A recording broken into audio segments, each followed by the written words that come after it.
الله أكبر الله أكبر الله أكبر.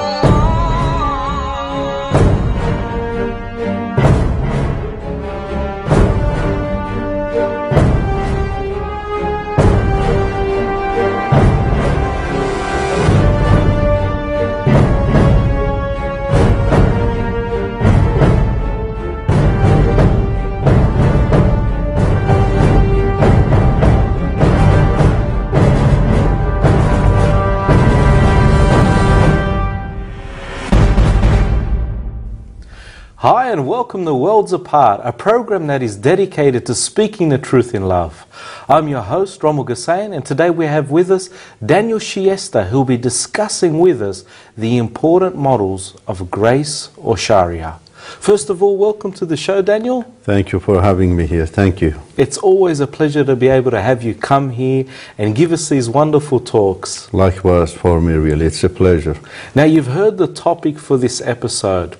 Sharia or grace, which is the better working model? We know that Sharia is from the Quran, and that's what Muslims want. They believe that is the best model for or system for man to work under, and for the Christian the equivalent is grace, and they believe this is the best model.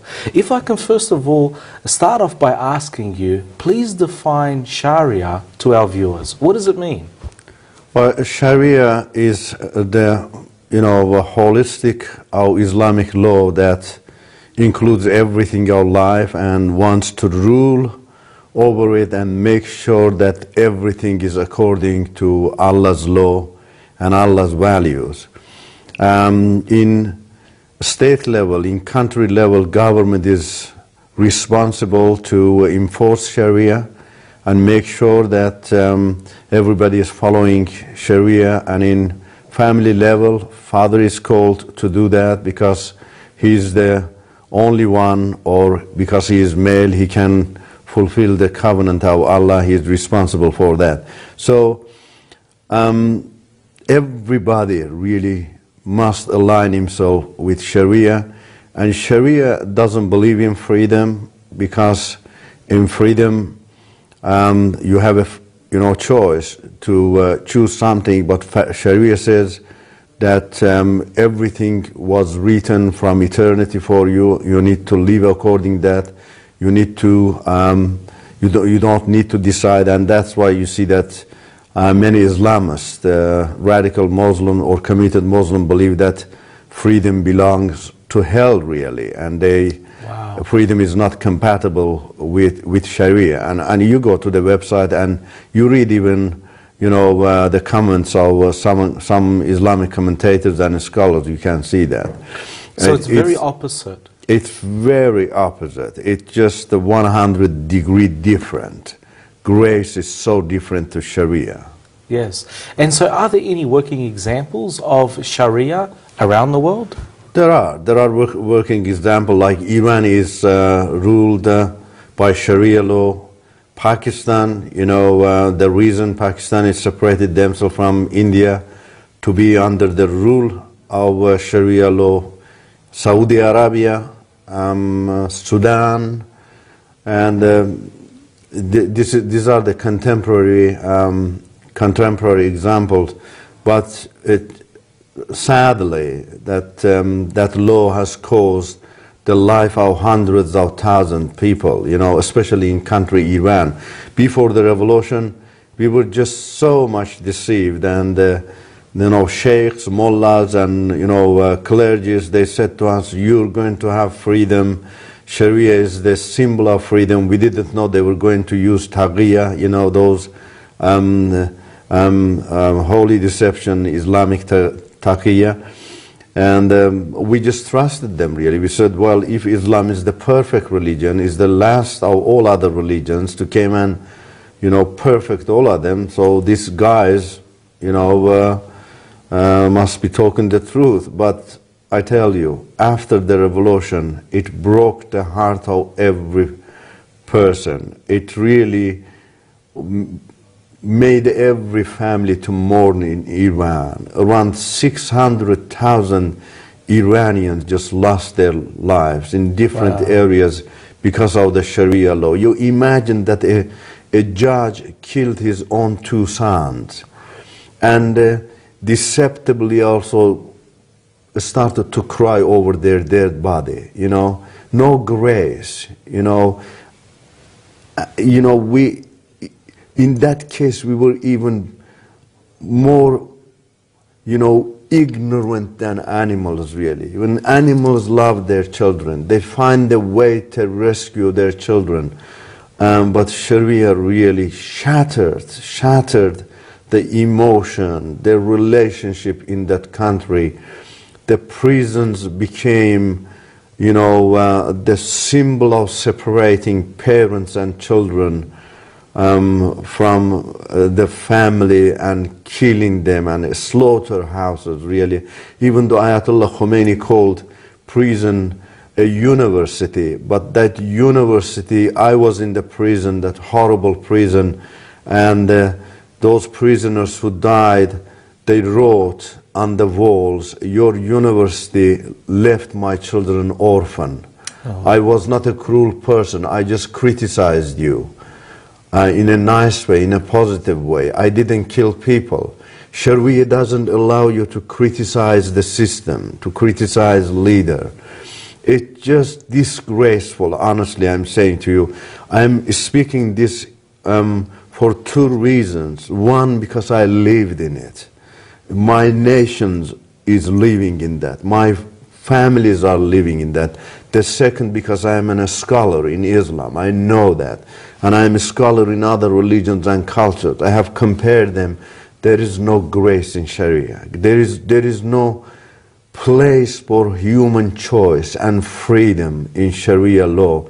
And that Sharia destroyed Iran, took that country maybe 1400 years back. And Iranians were so famous in education. That's the logo of Iranians, you know. Their culture is amazing. You know, before Islam, even women could be leaders there. We had queens in Iran, but just Sharia came to shatter the right of women in Iran, just make them, you know, a tool, a property in the hands of government and you know, those committed Muslim husbands. It's just disgraceful, really. I mean, the impression that I'm getting here is that it is quite a harsh legal system. There is nothing here which will allow freedom. There's nothing that allow flexibility. There's no such thing as forgiveness. But it's quite a heavy-handed legal system. Is that right? Is that the correct Absolutely picture? true. It's discriminatory too. You know, it is discriminatory, really. You Against see, who? Those who have power, Sharia is not applied for them. It really is from the life of Muhammad, comes since the rise of Islam. You see in Islamic history, you see that Muhammad himself he sinned, but he legitimized his sins. For example, I mentioned in a previous episode that he called a girl and as his wife and slept with her and didn't like her at night, had sent back to her home in the next day. Well, that's according to the Bible, it's immorality, you know, but he legitimized that. But if a man, a normal Muslim does that, you know, he must be, you know, tortured, he must be killed, you know, theft. You know, for stealing something, they cut the hand of somebody. Wow. But the leaders, Iranian leaders, are the greatest thieves in the world. After the revolution, some of them have become those richest men in the world, you know. But these people are starving there, you know. For hunger, they are stealing a bread or something else. Their hands are amputated. So it's discriminatory too. If you're in power, then that power makes you more righteous. And that righteousness also simply legitimizes whatever sin you do. So it's really a problem in everything. Sharia is not relevant to people's life, really. It's irrelevant, really, because something doesn't respect the right of people, that becomes irrelevant to people. People are created with choice. How does it deal with such people as of different beliefs, different faiths, or even people who deny God? They don't want to even believe in any religion, in any God. How does Sharia deal with them? Well, Sharia, they must be burned. Those who do not believe in God, and there are references in done by Islamic leaders, you know, atheists or unbelievers in God must be burned or killed, you know. Wow. And other religions, if they are, you know, categorized as paganism, the followers of those religions must become Muslim, otherwise they have to be killed. There is no choice there. But as Christians and Jews, you can, there is a law there, but again it depends really to the ruling person. You know, in the Quran, according to chapter 9, it says you can pay jizya, you know, money for life every year, to buy your life as male Christian or Jew, and to live one more year. Every year that should be done according to Islamic law. But again, a leader says, I don't need your money, I just need you to become Muslim, as Muhammad did with some of the tribes of Jews, you know, and he said them, become Muslim or I expel you. Become Muslim, or if you do not, I kill you. And it absolutely happened, you know, whatever he said. So these are the treatments toward others. But heartbreaking things really about non-Muslims, even the things are written in the website. You know, there's a pact called the Pact of Omar. You know, it's just in the website, in the books, Islamic books, you can read that. How to treat with Christians and Jews. Very heartbreaking, very, very ungodly, I say to you, really. And it's quite a strange thing, because I mean, when you talk to Muslims, and I have Muslim friends, they tell me this is the best system, and they often compare it with democracy, and they say Sharia it's great, it's a wonderful system. It will deal with, you know, a lot of the problems such as gambling and alcoholism and immorality, all these types of things. It will deal with these things, and it's freedom. But the picture that you're painting for me here, it's quite different. No, it's very harsh. Look. And it's this way or no way. The only choice that you have is accepting. Is that right? You cannot really measure Sharia by gambling. I'm talking about the holistic of life. You know, gambling, even in those, there are countries that are not Muslims, they have forbidden gambling. Yes. You know? Yes. They know the nature of gambling is destroying it. You know, even in the Western countries, you see that, you know, Christians always complain to the government that, you know, gambling is not good in the area. So it's, people can decide to stop it. You cannot just take gambling and say, because Islam is against gambling, and so Sharia is the best. It's the whole way of life. You have to look at the whole way of life, really. How do you treat your wife? Yes. You know, do you really believe in equal opportunity? Really, do people have a right really to choose their own belief? You know, all of them. Just 100% of life is that it's not only gambling. You know, take just an ugly example and say because Islam is against gambling. And I tell you, even in those Islamic countries that there are, you know, Sharia law ruling, gambling is a problem there.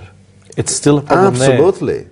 Absolutely. Drinking is a problem. Adultery is a big problem. It hasn't dealt with that. Absolutely. Absolutely. It cannot. So really, grace makes the country and house a university. I remember that I was even in the time of Shah in university, one of our professors, and he was saying to us that in Sweden in that time, a prisoner, he was in the prison, he started to finish his high school in the prison. And he started to finish his doctorate in the prison. And he became one of the really great scholars in Sweden. Wow. Prison, freedom, grace prepares people with this. Which prison in Iran really has made people prepare them like that? Which one has prepared people and a great scholar, an example of world really in Saudi Arabian prison or in Sudanese prison. That's just, it's really full of disgrace, Sharia. And often we hear about so many people that run away from such countries and they come to America or Australia or England to get away from this system or these types of systems, and it really shows. Absolutely, it's true. You see, after the Islamic Revolution in Iran, millions of Iranians left the country. They fled. Only those people say Sharia is good that they just think in theory. They haven't practiced it really. But those who are in Sharia, more than 90% of people will not be happy. And that's why in Iran, Sharia made Iranian more ungodly people. And you're amazed that even many Iranians, that even from those tribes really, they were very religious. They say, we don't believe in God. Because that was the ugly face of Sharia really. Brings the darkness into your life rather than taking darkness out of you. That was God's approach. I mean, we need laws in the country. Of course, you need boundaries. There is law in Australia, there is law in Europe, there is law in America, and people need to live by the law. But the amazing law, for example, Australian law respects everybody. In this country, you can build your mosque in every corner. As Muslims have been investing millions of dollars in this country, or in Europe, in America. But in countries, even without Sharia, in Islamic countries, building a mosque is illegal. It comes to Sharia, it's horrible.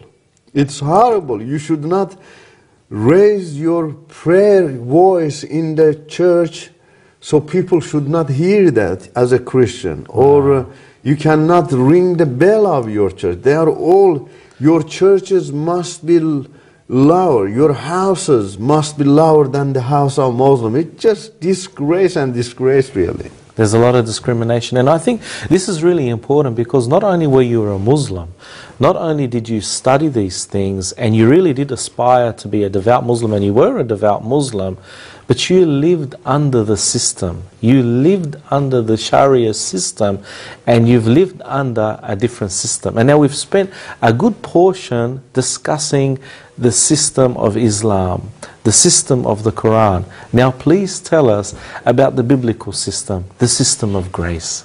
Even if I can call it a system, I probably can't even call it that, but really it's the way of life. Describe that to us, please. I was a committed Muslim. I wrote one of my books, The Difference is the Sun, and it just, I took it easy. It took 4 years for me to write it. It's a comparison between Christianity and Islam. God is my witness. Anytime I took my pen to write, to compare that, I started to cry. Why? Why would you It just broke my heart that I was living in thick darkness, really. Okay. And that was heartbreaking. That was breaking my heart. That was breaking heart through me in my relationship with them. That was Sharia, really. And it was making me cry because I was reading about the grace of Jesus. That I was comparing. That book is really starting from history, philosophy, doctrine, social, political, moral comparison. It's just amazing, really. The grace of God in the Bible, even though in the Old Testament God gave law to people, but the core of God's law is the 10 Commandments, is love everywhere. Love your God with all your being. Love your neighbor as yourself. Respect the even animal of your neighbor. Yes. Respect your father and mother. If you do not respect them, you have to be killed. But Quran chapter 9, Surah Tawbah says, even your father is not a committed Muslim, he is a moderate one. Disregard his guardianship. You see the difference. When grace rules over the law, law must follow the grace. And that's why all European countries, you see that there are freedom for people there. And it's coming really from Judeo-Christian values. In grace of Jesus, that grace brings you into the kingdom. You're saved by grace of God. You couldn't be saved by any other way, any other channel but God, through God only. He came and saved you through grace. And then He crowned you as your child. And that grace is always with you. And that grace always is teaching you. You know, after I became a follower of Jesus Christ, sometimes I had oops. What's that? Because I was, that curses were in my mouth. Okay. Naturally, after a few months, it was coming into my mouth. And I was saying, oops, oh God, I am sorry. The grace of God was with me. Yes. Not to curse anybody. Sometimes, you know, in the first months, I was talking to people, I wanted to convince them I was swearing. You know, I said, oops, oh, I should not swear. I just need to rely on the truth and say the truth to people. It's up to them to accept that or not. Grace was with me. Grace was saying to me, look, you just speak your word and people will understand from your faith and confidence that you're speaking the truth. Yes. And that grace helped me to respect my wife. Before, according to Islam, according to all commentaries written about the Quran, says your wife is a mute animal. Islam equalizes your wife with animal. You see, Muhammad himself in hadith is speaking, he's giving instruction about prayer. He said, if you're praying, if your wife is not far enough from you, or a woman, a dog, an ass, a pig, your prayer is not accepted. You have to start it again. You imagine the leader, the great leader of a religion equalizes woman with ass, with pig, with dog. But grace came and said to me, she is exactly like you in the eyes of God. Same hands created her, yes. Created you. Same spirit was blown into her, gave her life, and the same spirit gave to you. Can a father and mother see her child or his child and say, this child is better than other one? Absolutely not. Even animals really love their male children and female children the same. They defend themselves. You see, true. God has spoken. It makes sense naturally even in the Bible. You need to love, and grace came and taught me great lesson. Grace said to me, you have to love your children. You are not here a dictator to your children. God has given them to you as a gift. Like a flower, you need to raise them and give to the world with joy. And that means parenthood. Grace came and said to me, don't only blame other people, look at yourself. Why do you not see a great tree in your eyes and you see a little specks in the eyes of people and just criticize them? That's grace, really. Comes and shatters every discrimination. You know, every, unjust thing in your life, really. Puts them away and you live according to love and respect. You have the heart of God in you. That's grace. That's right. Thank you. I think that is such a wonderful explanation, but even you can see the truth of it in your own life, the reality of it in your own life. And I think the same way you've been describing it, that grace is a gift. It's nothing that we deserve. It is a precious gift that has been given by God to us. And it is the grace of God, which is Jesus Christ, which changes us, which brings about in us that type of relationship that God wants us to have, one with another and one with God. And even the Word of God tells us that we have been saved by grace through faith. It is not of ourselves, but it is a gift of God.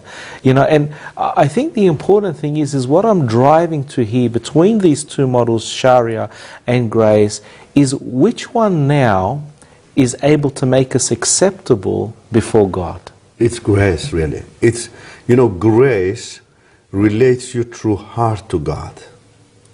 You know, Sharia, just the physical thing, tries to make you as a slave in the presence of God, which is not the true God, really. Grace makes you the member of God's household. Family. Grace yes. relates you to God, really. Yes. That's what, you know, is the art of God, really. Grace is the art of God's heart, really, toward us.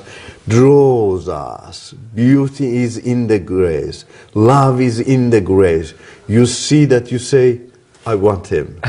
I want that grace. You know, that's the difference. That's the grace. Only grace is acceptable in Jesus, and that's why people need to give their hearts to Jesus, the source, the God of grace. And everything that you see in the life of Christ, you mentioned this in another episode, everything that you saw, the way he dealt with people, you loved it.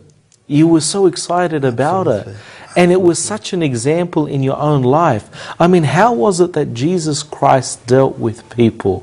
Was it with law or was it with grace? Amazing. According to Sharia, to be cut in pieces if Jesus followed Sharia. But I imagined him on the cross, that I am crucifying him and he is forgiving me. Oh, that grace just brought the tower of hostility and qisas, you know, eye for eye in my heart down, and said to me, just be purified by the name of the one on the cross, that who wants all people to leave that darkness and come and live in the light of grace. Yes, and how wonderful it is, Daniel. Like, thank you so much for being able to share your thoughts with us. Thank you for having me. Thank you. And I think it's so important for our viewers to understand this, that this grace, the grace of God, is available for you. Whether you're a Muslim, whether you don't believe in God, whoever you are, that grace is available for you. If you receive the Son, God's Son, Jesus Christ, you will have that grace, that gift, that salvation, that life, as it has been described in the life of Daniel. Please stay in tune for the very next episode of Worlds Apart, and until then, may God bless you.